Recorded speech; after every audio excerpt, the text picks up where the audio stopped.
dentro del ámbito de la ciencia, dentro de un contexto que podría ser, por ejemplo, dentro de un contexto urbano. Ahorita vamos a ver eso. Entonces, ¿en base a qué conocimiento tú estás entendiendo el fenómeno? Eso es lo que quiere decir el ámbito. Si es por medio de la religión, si es por medio de la filosofía, si es por medio de las artes, o incluso si es por medio de la experiencia. Y la experiencia puede ser que sea un fenómeno meteorológico en base o interpretado en base a lo que tú viviste con ese fenómeno, en base a la experiencia. Por ejemplo, si hoy en día si tú quisieras explicar lo que hace poco pasó en Santiago de Chile con lo del terremoto, y cuando tú me contaste acerca de un posible tsunami, pues tú podías hacer una obra artística en base a lo que tú viviste, en base a al conocimiento que tú adquiriste de observar y vivir ese fenómeno. En eso consiste este ámbito. Después viene toda la parte de lo que son fenómenos sociales, que los fenómenos sociales, por ejemplo, es todo lo que se produce dentro de una sociedad. Por poner un ejemplo, la parte de interacción, cómo interactúa el ser humano dentro de un espacio, dentro de un grupo, los fenómenos políticos, los fenómenos económicos, los religiosos, los psicológicos. Aquí en fenómenos psicológicos pues surge todo lo que es, por ejemplo, el subconsciente. Intenta ver dentro del ser humano, ¿no? Dentro de la parte mental del ser humano. Después los fenómenos sensoriales, los ambientales, urbanos, psicológicos, todo esto son fenómenos donde el hombre interviene. Para que se produzca un fenómeno social necesita existir un hombre. Para que se produzca un fenómeno político necesita a fuerza de la intervención del hombre. Por ejemplo, Diego Rivera, muchos de sus trabajos fueron en base a estudios de fenómenos políticos, como es la Revolución Mexicana, por ejemplo. Diego Rivera utilizaba muchos conceptos o mucha ideología producto de la política. Muchos de sus murales tratan de eso, de la Revolución Mexicana. Y obviamente también del socialismo. Y aquí los fenómenos ecológicos, alimenticios, artísticos, tecnológicos, fisiológicos, ¿no? Todo de esto interviene el hombre. Pues para mí, la parte donde vienen los componentes básicos. Para mí el hombre, en su parte existencial, se puede dividir en lo que es la mente, el cuerpo y el espíritu. Y lo que es la mente, el cerebro y el mundo exterior. Eso ahorita lo vamos a checar más adelante. Y finalmente los fenómenos cosmológicos, que tienen que ver con la estructura del universo. Aquí estos fenómenos se producen más allá del alcance del hombre. O sea, técnicamente, por ejemplo, un fenómeno astronómico es un fenómeno que le corresponde al cosmos. Los fenómenos paranormales, que bueno, en teoría no suceden en una dimensión donde el hombre por su composición física no le permite interactuar con esas dimensiones. La parte teológica de la existencia de un creador, los fenómenos espaciales, todo lo que se produce dentro del cosmos, que podría ser por ejemplo los hoyos negros o las supernovas, lo que es la explosión de estrellas, etcétera, ¿no?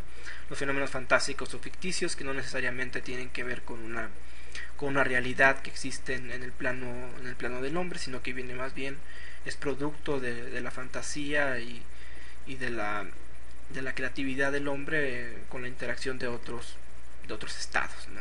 Otros estados mentales, ¿no? Lugares que existen solamente en la imaginación del hombre, que también se producen dentro de un micro y un macro sistema. Bueno, pues de eso trata básicamente todo esto. Básicamente de eso trata. Pero ahorita quiero hablarte sobre cómo en base a estos primeros estudios yo realicé el manifiesto.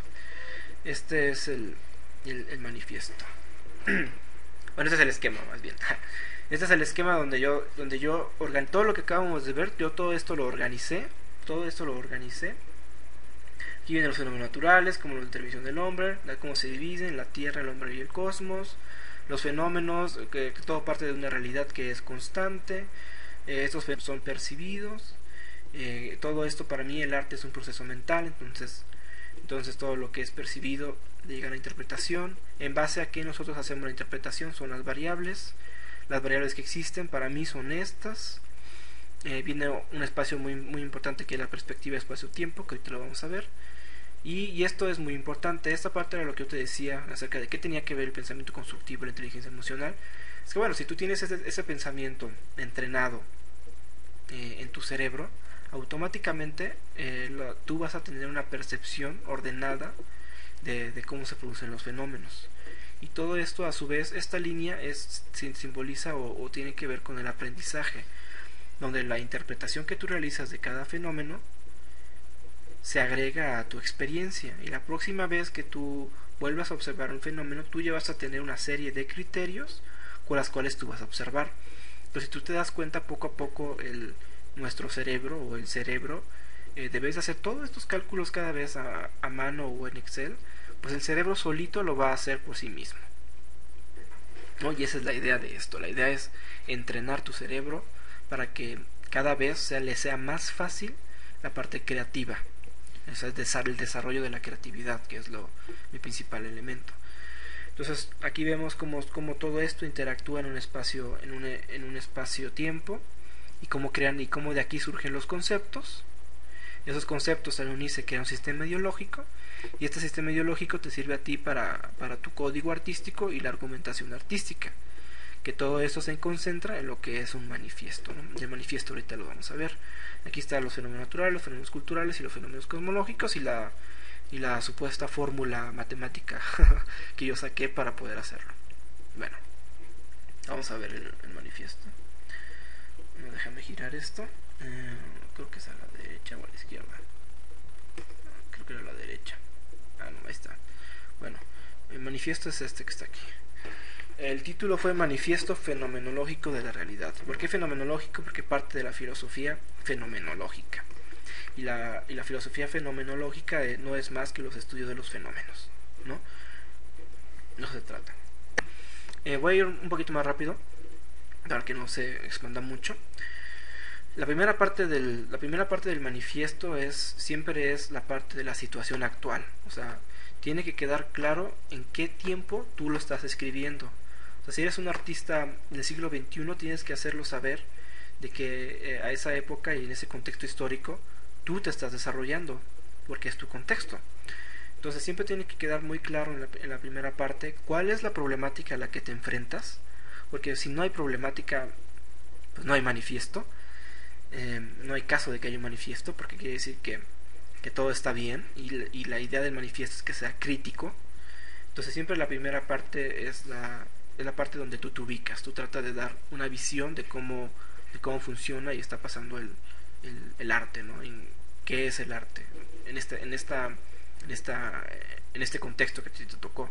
Y yo en esto lo hice en base, por ejemplo, a lo que es el valor de la obra, en la parte en la que intento humanizar la parte artística, porque muchas veces el artista o la percepción que se tiene sobre el artista es que hace el arte por el arte, no tanto por el beneficio económico, sino que el artista se le ve la parte más humana y desinteresada por los bienes materiales. Y la verdad es que pues la verdad es que no. O sea, realmente el artista produce arte también para sobrevivir.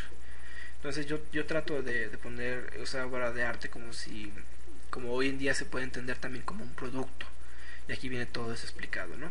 Esta parte de aquí quiero saber si tú estás de acuerdo o no, porque a mí me gustaría al final que este proyecto, este trabajo, este manifiesto, tú se lo mostraras a alguien. Se podría ser a Eugenio, o podría ser a Miquel, pero sí quiero que todas las partes en las que vienen pues estés de acuerdo en lo que estoy expresando.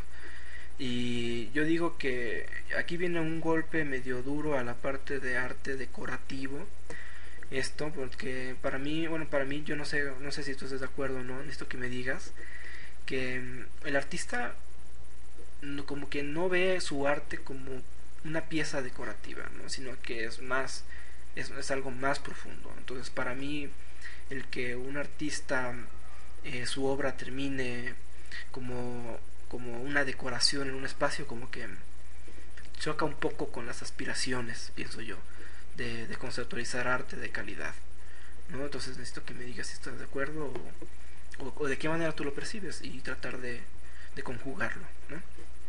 Bueno, después viene la siguiente parte, lo que es el manifiesto fenomenológico de la realidad. Aquí lo que trata es ya de tu propuesta artística. Tú aquí ya dijiste cuál es el problema. Bueno, ya te dijiste que el arte lo valoran más por su valor económico que por su valor conceptual o artístico. Bueno, pues entonces, ¿qué propones? Y esta parte de aquí es todo lo que tú propones para crear una pieza artística. Entonces todo esto es cuestión de que tú lo leas. Aquí yo lo vuelvo a decir, la realidad lo entiendo como un conjunto de fenómenos que se producen constantemente y donde esta realidad está sujeta a una serie de variables que se experimenta durante la interpretación. Ya eso ya lo vimos en el esquema y lo vimos en el modelo, ¿no? Básicamente eso es lo más importante. Luego, para mi causa, reconozco estos impulsos como variables mediante 8 factores de experimentación. Y aquí viene todos los que ya hemos visto, lo que ya hemos estado analizando. Esta ideas y creencias es uno solo, no son dos conceptos, es uno solo. Y esta perspectiva espacio, que fue lo que yo le agregué. Después aquí también digo que la serie de ideas se hacen también de acuerdo a un ámbito particular del conocimiento. Eso ya lo vimos ahorita. Y que básicamente es lo que tú estás expresando o hacia dónde quieres llegar. Aquí también viene cuáles son los estudios que tú has realizado. Eso también es muy importante, porque tienes que tener argumentos. O sea, si tú dices que los fenómenos, que la realidad está compuesta por fenómenos, bueno, pues ¿dónde lo estudiaste? ¿Dónde lo viste? ¿O cuáles son tus argumentos? Bueno, aquí están, ¿no? Aquí son uno de los estudios que hemos estado desarrollando. Luego, aquí también pienso yo que la obra no es creada. Para mí la obra es esos son una de los elementos que deben de quedar claros dentro de tu trabajo. También dentro de mi punto de vista rechazo cualquier cuestión temática. O sea, para mí una temática no es un proceso de conceptualización. Para mí la temática no es el estudio de un fenómeno, sino es el estudio de un sujeto o de un objeto, y que permanece invariable, o sea, no se modifica. Si tu temática son las ollas, bueno, pues una olla en la obra artística, antes, durante y después de la obra, sigue siendo una olla. O sea, realmente no hay una experimentación y no hay una aportación extra a lo que es el fenómeno. A mí lo que me interesa no es la olla, sino es el fenómeno que produce la olla, que produjo la olla. Que en este caso, para mí, si la idea es la olla, bueno, pues lo más seguro es que corresponda a un fenómeno cultural, porque es algo que el hombre realizó, y muy probablemente pertenezca a un fenómeno social. Probablemente la olla surge a partir de una cultura, y esta cultura una de sus principales producciones artísticas, por la cantidad de materiales, pues era el cobre. Entonces a lo mejor esta cultura, dentro de un fenómeno social, produjo la olla, el jarro, bajo un significado, un motivo que tendríamos que analizar cuál fue. Pero para mí el fenómeno sí no es la olla, no es el objeto creado, sino el fenómeno que produjo esa olla, es decir, los eventos y sucesos que produjeron la construcción de una olla. Para mí eso es lo más importante. Y aquí en la conceptualización yo experimento con los fenómenos, donde al exponerlo con la serie de variables transforman su significado y motivo, ¿no? Entonces, por eso es un carácter fenomenológico. Esto es cuestión de que tú lo leas y poco a poco más o menos lo vayas relacionando con los esquemas, ¿no? Bueno, esto ya lo habíamos visto acerca de la mente racional, la mente emocional. Aquí también pongo yo una cuestión personal, que es el rechazo del concepto de mentalidad. O sea, aquí en qué estás tú a favor y qué estás tú en contra, qué aceptas y qué rechazas, qué adoptas y qué no, y qué ignoras. Básicamente de eso trata. Después viene la parte interpretativa de este esquema, que fue con lo que empecé. Aquí viene como según los tres estados del existencialismo, que son cuerpo, mente y espíritu. Siempre que deseemos realizar una introspectiva, es decir, ¿te acuerdas que te había dicho que hay un microsistema y un macrosistema? Bueno, el microsistema es lo que está o conforma el macrosistema. O sea, el micro es lo chiquito y lo macro lo grande. Básicamente eso es lo que significa. Entonces, para mí el hombre también está dividido en un macro y un microsistema. Entonces, si yo quiero hacer una introspectiva, entonces es hacia adentro. Entonces es cuerpo, mente y espíritu, que esta es la estructura. Entonces aquí digo cuáles son el cuerpo es la estructura que nos presentamos, la mente es un concepto intangible, y la parte espíritu es una cuestión metafísica.